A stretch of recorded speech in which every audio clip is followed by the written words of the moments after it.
साल था 1981 और तारीख 7 जून। आज से लगभग 4 दशक से भी पहले अपने चारों तरफ से दुश्मनों से घिरा हुआ एक छोटा सा देश इजराइल ने इसी दिन अपने कट्टर दुश्मन देश इराक के न्यूक्लियर रिएक्टर ओसाइरक के ऊपर एक नामुमकिन सा लगने वाला एयर स्ट्राइक मिशन को अंजाम देकर उस न्यूक्लियर रिएक्टर को तबाह करके सारी दुनिया को हैरत में डाल दिया था। और इजराइल द्वारा अंजाम दिया जाने वाला उस रोमांचक मिशन का नाम था operation Opera, the raid on Iraqi nuclear reactor Osirak.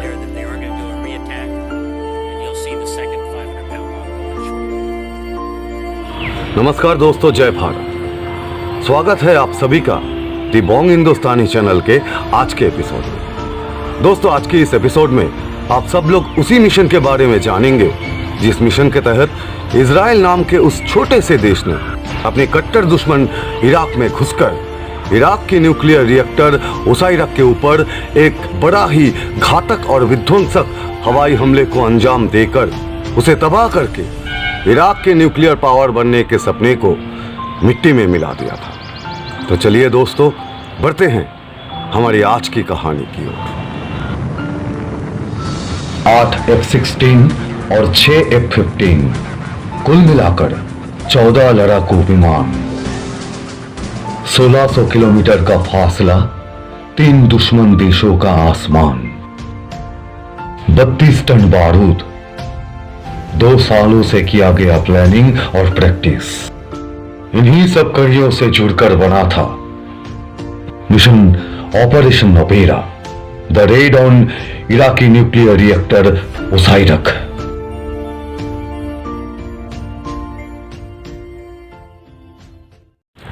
सन 1976 में इराक और फ्रांस, इन दो देशों के बीच ओडिसिस क्लास की न्यूक्लियर रिएक्टर की खरीदारी को लेकर एक डील साइन हुई।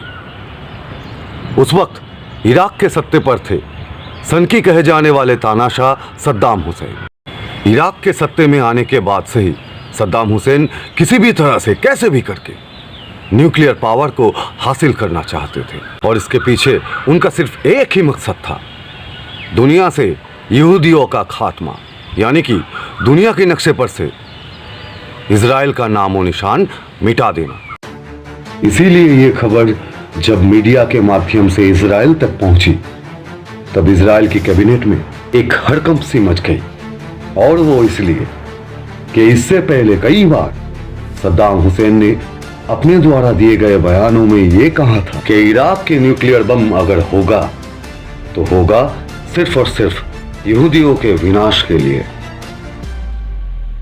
दोस्तों, फ्रांस के साथ हुए इस $300 मिलियन की डील के अनुसार इराक को जो जो चीजें मिल रही थी वो थी एक ओडिसिस क्लास न्यूक्लियर रिएक्टर, एक छोटा ISIS क्लास न्यूक्लियर रिएक्टर, 93% समृद्ध यूरेनियम 72 किलोग्राम, और इन सब के बारे में पूरी तरह से प्रशिक्षित कुछ लोग। सन 1975 में किए गए इराक और फ्रांस, इन दो देशों के बीच इस परमाणु समझौता के अनुसार कुछ दिनों के भीतर ही इराक को ये सारी चीजें मिलना लगभग तय हो चुका था। और इसके बाद बगदाद से दक्षिण पूर्व की दिशा में कुछ दूर सद्दाम हुसैन का वो मनचाहा न्यूक्लियर रिएक्टर पूरी तरह से बनकर तैयार होने वाला था। दोस्तों, वैसे तो 40 मेगावाट क्षमता की इस न्यूक्लियर रिएक्टर बनाने को लेकर के सद्दाम हुसैन अपनी सफाई में और दुनिया की नजरों में धूल झोंकने के लिए ये कह रहे थे कि ये एक शांतिपूर्ण उद्योग है और इराक द्वारा इस न्यूक्लियर रिएक्टर को बनाने का मकसद सिर्फ और सिर्फ ऊर्जाओं की जरूरतों को पूरा करना है। लेकिन दोस्तों, इजराइल को उनकी इन सब बातों पर यकीन नहीं हो रहा था, और उसके पीछे का कारण था सद्दाम हुसैन द्वारा इजराइल को दिया जाने वाला उनकी वो सब धमकियां।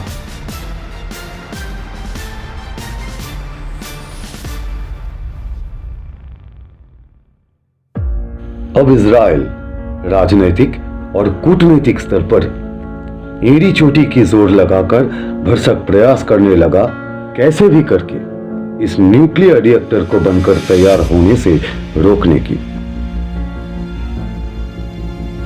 मगर उन दिनों सद्दाम हुसैन के साथ अमेरिका और ब्रिटेन के रिश्ते काफी मजबूत थे, क्योंकि यूएसएसआर के खिलाफ चल रहे शीत युद्ध में सद्दाम हुसैन इन दोनों के पक्ष में थे। यही कारण है कि अमेरिका और ब्रिटेन इस न्यूक्लियर रिएक्टर वाली मुद्दे पर चुप्पी साधे हुए थे, लगभग खामोश थे। दोस्तों, अगर आपको यह वीडियो पसंद आ रही है तो चैनल को जरूर सब्सक्राइब कर लीजिए और सब्सक्राइब करने के बाद बेल आइकन को भी जरूर दबा दीजिए, ताकि भविष्य में आने वाले हर वीडियो का नोटिफिकेशन आपको समय पर मिल जाए। अंतर्राष्ट्रीय स्तर पर हर कोशिशों को नाकाम होता देखकर इजराइल के तब के प्रधानमंत्री मेनाहेम बेगिन ने इराक के उस रिएक्टर के ऊपर हवाई हमले की एक योजना बनाई और वायुसेना को इस बारे में अपना आदेश दे दिया। दोस्तों, इजराइल के इरादे बिल्कुल साफ थे, किसी भी हाल में कैसे भी करके इराक को न्यूक्लियर पावर बनने से रोकना। और यही वजह है कि इस मिशन की योजना को बनाया गया था और इस मिशन का लक्ष्य था इराक में घुसकर इराक की न्यूक्लियर रिएक्टर ओसाइडक के ऊपर एक घातक हवाई हमले को बिल्कुल सटीकता के साथ अंजाम देना। और इस मिशन का नाम रखा गया ऑपरेशन ओपेरा। दोस्तों, हालांकि ये मिशन कहने में और सुनने में तो आसान लग रहा था, लेकिन करने में था उतना ही मुश्किल, बल्कि लगभग नामुमकिन। इस योजना के तहत उन 14 लड़ाकू विमानों को इजराइल से निकलकर बिना ईंधन भरे जॉर्डन और सऊदी अरबिया जैसे दुश्मन देशों के आसमान से उनकी नजर बचाए बिना उनकी नजरों में आए 1600 किलोमीटर तक उड़ते हुए इराक में घुसकर उस रिएक्टर पर बिल्कुल सटीक तरह से हमला करके उसे तबाह करने के बाद फिर से इजराइल वापस आना था। दोस्तों, कुछ ऊंचे दर्जे की इजरायली सेना अधिकारियों के मुताबिक इस मिशन को अंजाम देना लगभग नामुमकिन सा था। मगर दोस्तों, इजराइल एक ऐसा देश का नाम है जिसे नामुमकिन को मुमकिन करने की हुनर में महारत हासिल है, और इसीलिए अपनी चारों तरफ से दुश्मनों से घिरे हुए होने के बावजूद इस छोटे से देश को एक सुपर पावर कहा जाता है। खैर, इराक के उस ओसाइडक रिएक्टर के ऊपर इस हवाई हमले मिशन को बिल्कुल सही तरह से अंजाम देने के लिए अब जरूरत थी पुख्ता इंटेलिजेंस रिपोर्टों की। इसलिए दुनिया में किलिंग मशीन के नाम से मशहूर इजराइल के खुफिया एजेंसी मोसाद गुप्त तरीकों से इस रिएक्टर के ऊपर जानकारियां इकट्ठा करने में जुट गई और मोसाद के खुफिया एजेंट्स फ्रांस और इराक, दो देशों के भीतर हरकत में आ गए और उस रिएक्टर के बारे में कई सारी जानकारियां और दस्तावेजों को हासिल करने के बाद अपनी देश इजराइल में उस टीम के हाथों सौंप दिया जो इस मिशन के साथ पहले से ही जुड़े हुए थे।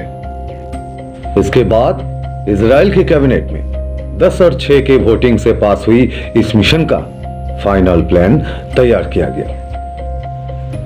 प्लान के मुताबिक इस मिशन को अपने मुकाम तक पहुंचाने के लिए इजरायली वायुसेना के उन 14 हमलावर विमानों को जॉर्डन और सऊदी अरबिया जैसे दुश्मन देशों के आसमान से उड़ान भरते समय उनके रेडार से बचने के लिए ज्यादातर सिर्फ 100 मीटर की ऊंचाई पर ही उड़ना था। मगर दोस्तों, इतनी कम ऊंचाई पर विमान उड़ाना आसान नहीं था, क्योंकि इससे पहले उन 14 पायलटों में से किसी को भी इतनी कम ऊंचाई पर विमान उड़ाने का अनुभव नहीं था। दोस्तों, इस पूरी तरह से सर्जिकल हवाई हमले मिशन को अंजाम देने के लिए 8 F-16 विमानों को चुना गया था और इन विमानों को हवाई सुरक्षा प्रदान करने के लिए 6 और F-15 विमानों को इस मिशन में शामिल किया गया था। 7 जून 1981 इस मिशन के लिए पहले से मुकर्रर दिन था। उस दिन स्थानीय समय 3:55 पर उन 14 जांबाज इजरायली पायलटों ने अपने विमानों को लेकर अपने लक्ष्य की तरफ रवाना हो गए। दोस्तों, इस संदर्भ में एक मजेदार वाकया का जिक्र करना निहायत ही जरूरी है। इजरायली पायलट्स जब अपने विमानों में उड़ान भरते हुए अकावा की खाड़ी पार कर रहे थे, तब वहां पर अपनी छुट्टियां मनाने आए जॉर्डन के किंग हुसैन ने उन्हें देख लिया और वो देखते ही समझ गए कि इन इजरायली विमानों का रुख इराक की तरफ है और उनका निशाना इराकी न्यूक्लियर रिएक्टर ओसाइरक है। इसलिए उन्होंने तुरंत इराकी सरकार के लिए एक मैसेज भेज दिया। लेकिन गनीमत है कि वो मैसेज इराकी सरकार तक किसी कारणवश नहीं पहुंच पाया। अगर पहुंच जाता तो वो इस मिशन के लिए बहुत ही घातक हो सकता था। वो अंग्रेजी में एक कहावत है ना दोस्तों कि फॉर्चून फेवर्स द ब्रेव्स, तो उस दिन किस्मत भी इजराइल का ही साथ दे रही थी। इराक में घुसने के बाद स्थानीय समय शाम 6 बजे जब इजरायली पायलट अपने निशाने से यानी कि उस न्यूक्लियर रिएक्टर से लगभग 20 किलोमीटर की दूरी पर थे, तब उन्होंने ऊपर की ओर उड़ान भरना शुरू कर दिया और 2100 मीटर की ऊंचाई पर आकर 35 डिग्री कोण पर मुड़ते हुए 1100 किलोमीटर प्रति घंटे की रफ्तार से नीचे की तरफ गोता लगाते हुए 1100 मीटर की ऊंचाई पर आकर हर 5 सेकंड के अंतराल में उन पायलटों ने उस रिएक्टर के ऊपर बम गिराना शुरू कर दिया। यह हमला लगभग 2 मिनट तक चला था। उन इजरायली पायलटों द्वारा गिराया गया 16 बमों में से 8 बम बिल्कुल निशाने पर यानी कि उस परमाणु भट्टी के गुंबद पर जाकर गिरे और उसे ध्वस्त कर दिया। और इस हमले को अंजाम देने के बाद फिर से इजरायली पायलटों ने तेजी से ऊपर की तरफ उड़ान भरना शुरू कर दिया। लेकिन तभी उनके तरफ एक इराकी एंटी एयरक्राफ्ट बंदूक से गोलियों का बौछार किया जाने लगा। लेकिन इजरायली पायलट्स गोलियों से बचते हुए सुरक्षित तौर पर वहां से निकल गए।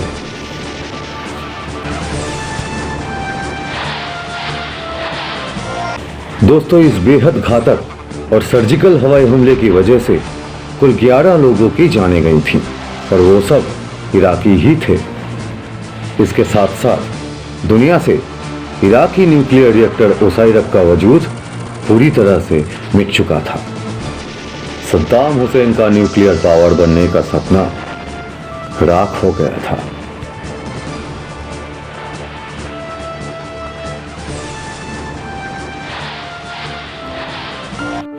इसके बाद यूनाइटेड नेशंस की अधिवेशन पर इस हमले के लिए इजराइल की कड़ी निंदा हुई और उसे भविष्य में सावधान रहने की हिदायत भी दी गई। लेकिन दोस्तों, इस हमले की खबर अमेरिका के तब के राष्ट्रपति रोनाल्ड रेगन के पास जब पहली बार पहुंची तो ये खबर सुनकर वो अचंभे में पड़ गए थे और कहा था, They did what? Well, boys will be boys. दरअसल दोस्तों, अमेरिका भी नहीं चाहता था कि इराक ये न्यूक्लियर रिएक्टर बना पाए, लेकिन इराक के साथ दोस्ताना संबंध के चलते वो कुछ नहीं कर पा रहा था। इसलिए चाहता था कि कोई तो ये काम कर दे। यही कारण था कि इस हमले की खबर को सुनकर ऊपर से सख्त होने की दिखावा कर रहे अमेरिका अंदर ही अंदर बहुत खुश भी था, क्योंकि अमेरिका को इस बात का पूरी तरह से आभास था कि अगर सद्दाम को न्यूक्लियर पावर मिल जाता तो वो दुनिया के लिए विनाशकारी साबित हो सकता था। तो दोस्तों, आज के लिए बस इतना ही।